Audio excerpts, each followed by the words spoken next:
Halo sahabat Kompas TV, saya Ihsan Sitorus, presenter program Saksi Kunci Kompas TV. Jangan lupa terus perbaharui informasi Anda dengan menyaksikan informasi terbaru yang independen dan terpercaya di YouTube channel Kompas TV. Dan jangan lupa klik subscribe, like, komen, dan share, serta aktifkan tanda lonceng untuk mendapatkan informasi terbaru dari YouTube channel Kompas TV. Terima kasih, sampai jumpa. Upaya mencegah langkah-langkah yang dilakukan oleh para pihak saudara kita ya, yang mungkin berpikir dan mempunyai dogma-dogma berbeda, itu deradikalisasi terus dilakukan oleh BNPT.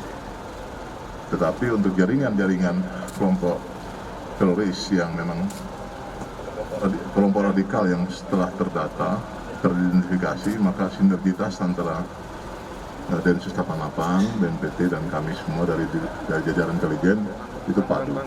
Terus kita lakukan upaya-upaya untuk mengawasi mereka. Itu untuk kelompok yang sudah teridentifikasi.